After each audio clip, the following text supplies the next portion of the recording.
Sa umaga po ito, may babasahin po yung lingkod. Pakinggan po ninyo sa John 15:5 po. Napakaganda po ito. Ito po yung salita ng ating Panginoong Jesus. Ako ang puno ng ubas at kayo ang mga sanga. Ang manatili sa akin at ako sa kanya, ang siyang nagbubunga ng sagana, sapagkat wala kayong magagawa kung kayo'y hiwalay sa akin. Yun po ang sabi ng ating Panginoong Hesus. Wala daw po tayong magagawa kung tayo po'y hiwalay sa Kanya. Pero karamihan po sa atin ay hindi po pinansin yon. At mas marami din na hindi po alam yon. Kaya po ang Diyos na makapangyarihan sa lahat, mula po noon hanggang ngayon, nagpapadala po ng mga tao sa lugar upang maghayag ng Kanyang salita. Ang inyong lingkod po ay nagkalooban ng Diyos ng banal na Espiritu upang maghayag po ng salita. Pinopost po po sa YouTube, sa FB. Dahil po ang Diyos ay pag-ibig. Hindi ko po kaya po to kung walang banal na Espiritu na nangunguna sa akin. Ang Diyos po ay nais niya na tayong lahat ay makakarinig ng Kanyang salita. Pero yung iba po, hindi pinansin, bagkus pinagtawanan pa nga yung mga salita ng Diyos. Ay isang halintulad ko po sa isda. Di ba yung isda po nilikha ng Diyos?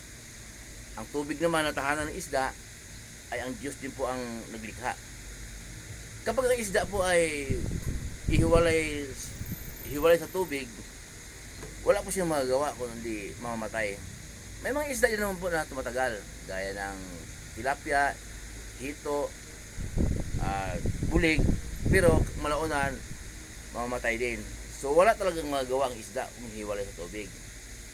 Yung pareho po yung nilikha ng Diyos, ang tubig at yung isda. At yung halaman naman po at saka mga punong kahoy, ang Diyos din ang lumikha. At ang lupa po, ang Diyos din ang lumikha. Ang mga halaman po at saka mga punong kahoy, kapag binunot yan at nakahang hiwalay sa lupa, wala siyang magagawa kundi mamatay. May mga halaman din naman at saka mga kahoy na tumatagal, pero malaunan mamamatay din. So lahat ng mga halaman na nabubuhay sa lupa, kasi mga halaman din naman na nakahang lang na nabubuhay sa hangin. Lahat ng mga halaman na nabubuhay sa lupa, kapag binunot mo, walang magagawa po kundi mamamatay.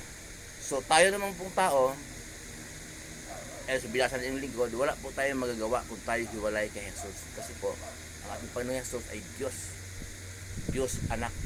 Pinadala siya ng Diyos Ama makapangyarihan sa lahat dito sa lupa upang kung sino man sa atin ang sumasampalataya ay hindi mapahamak, kundi magkaroon ng buhay na walang hanggan. Buhay na walang hanggan, buhay. Noong pong Old Testament ay 10 utos na pinadaan ng Diyos kay Moises, wala pong nakakatupad. May nakakatupad man pero nagkakasala, patuloy na nagkakasala. Pero kaya ang Diyos ay naglagay ng panibagong patakaran noon sa Israel na magkatay ng mga hayop upang ihandog ang dugo. Pero ginawa mayabangan, sinadya nang magkasala. Kung mga mayayaman sila, may panghandog naman sila, sinadya pa magkasala, kaya wala pong nakakatupad sa panatuntunin ng Diyos.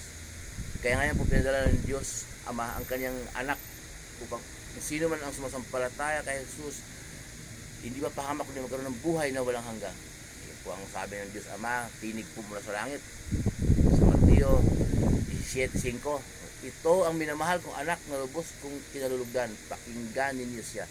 So ang turo po ni Jesus ang ating pakinggan. Mababasa po natin sa Mateo hanggang aklat ni Judas po bago pahayag. Hindi po tayo maliligaw. Turo po ni Jesus. Huwag kayong turo. Ang inyong lingkod po, naghayag ang salita ng Diyos, pero may verse naman na binabanggit. Basahin din po ninyo. Dahil wala po tayong magagawa kung tayo hiwalay kay Jesus. Muli po ang inyong lingkod, si Chef Roy. Pabuhay po kayo. Sasamahan kayo ng Diyos kahit saan po kayo punta. Sa mga trabahong pinasukan ninyo, mga negosyo, anong pinagkitaan ninyo sa buhay, ayon sa kalooban ng Diyos, pagpapalain po kayo ng Diyos.